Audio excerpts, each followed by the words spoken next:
श्री सद्गुरु महाराज की जय। पुस्तक अमृतधारा स्मारिका से। साधना के विघ्न छोटे लाल दास। एक रामानंदी संप्रदाय की महिला ने बातचीत के क्रम में मुझसे कहा कि वे प्रतिदिन जपमाला पर 25,000 मंत्र जप कर लेती हैं। मैंने उनसे पूछा कि क्या इतनी संख्या में आपका जप करना कभी छूटता नहीं है? आलस्यवश आप कभी जप करना छोड़ती नहीं हैं?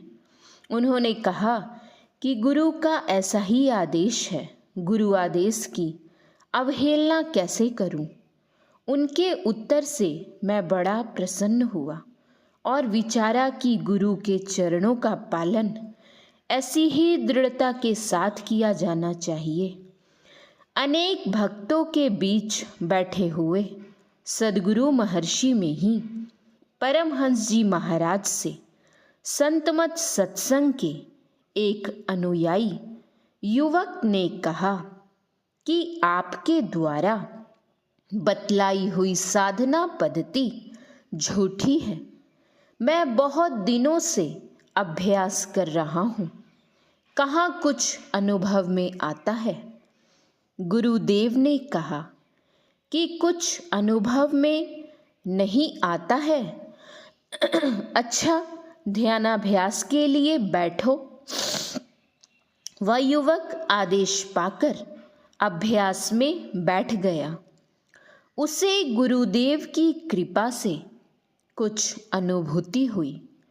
तब उसने अभ्यास से उठकर गुरुदेव के चरणों में माथा टेका और ढिठाई के साथ बात करने की अपनी गलती के लिए उसने उनसे क्षमा मांगी।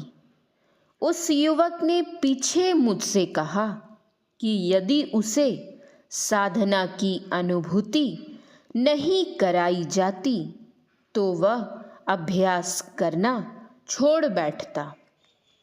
नारद जी जिस जन्म में दासी पुत्र थे, उस जन्म में भगवान ने उन्हें एक बार दर्शन दिए।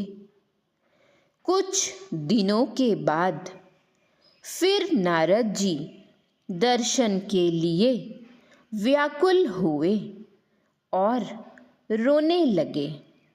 इस बार भगवान ने उन्हें दर्शन नहीं दिए, परंतु आकाशवाणी के द्वारा कहा कि नारद जी, अब मेरे दर्शन आपको अगले जन्म में होंगे।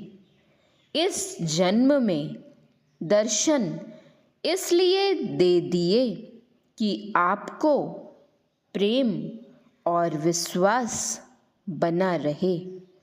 साधना पथ से भ्रष्ट करने वाली सबसे बड़ी दो चीजें हैं, एक तो काम भाव और दूसरा लोभ।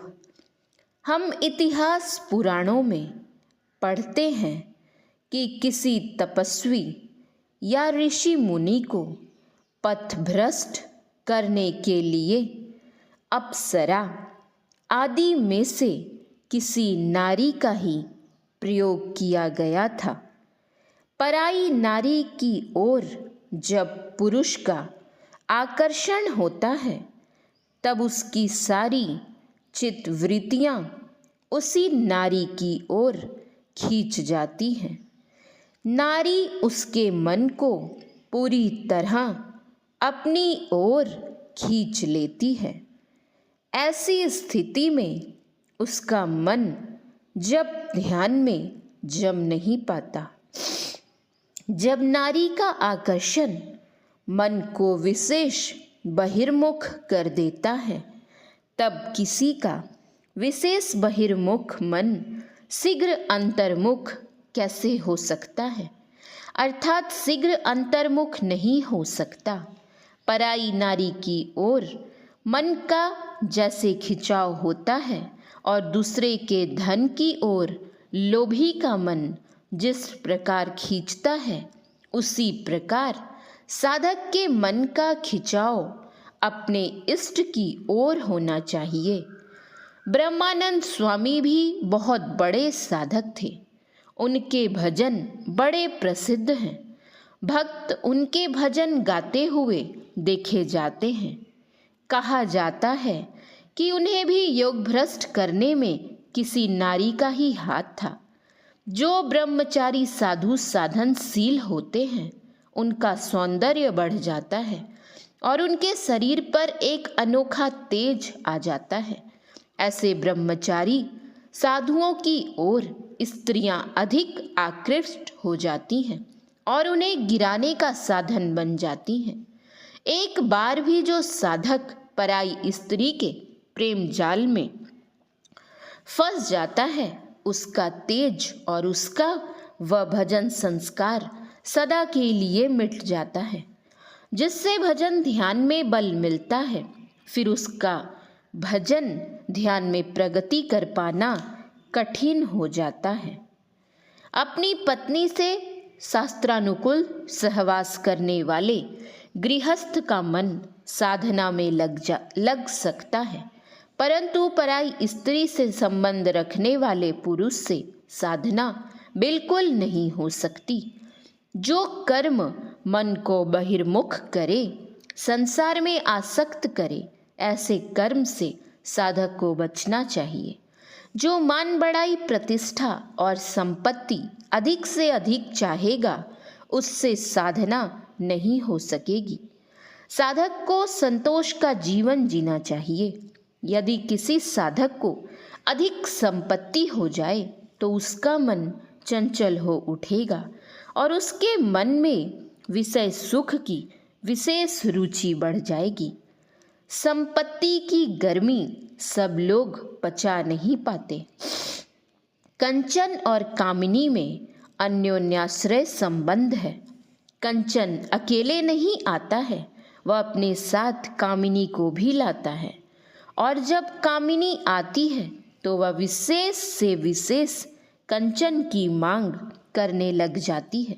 संतमत सत्संग के एक सन्यासी वर्षों तक देश में इधर उधर घूमने के बाद घर आए और तंबाकू की खेती करने लगे।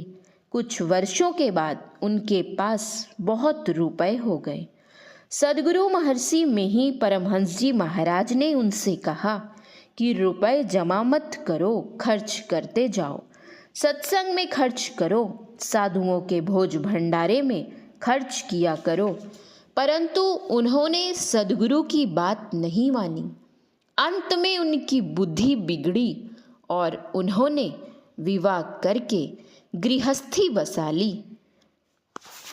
गोस्वामी तुलसीदास जी रामचरितमानस के अंत में श्री राम से प्रार्थना करते हुए कहते हैं कि हे श्री राम, कामी का खिंचाव कामिनी की ओर और लोभी का खिंचाव धन की ओर जैसा होता है, वैसा ही मेरे मन का खिंचाव आपकी ओर हो। गोस्वामी जी के इस वचन से पता लगता है कि कामी का कामिनी की ओर और लोभी का धन की ओर बड़ा प्रबल खिंचाव होता है। जो व्यक्ति कंचन कामिनी की ओर खींचेगा वह भक्ति नहीं कर पाएगा। राम और काम एक दूसरे के विरोधी हैं। जो काम की उपासना करे वह राम की उपासना नहीं कर पाएगा और जो राम की उपासना करेगा उससे काम की उपासना छूट जाएगी। श्री सद्गुरु महाराज की जय। श्री सद्गुरु महाराज की जय। श्री सद्गुरु महाराज की जय।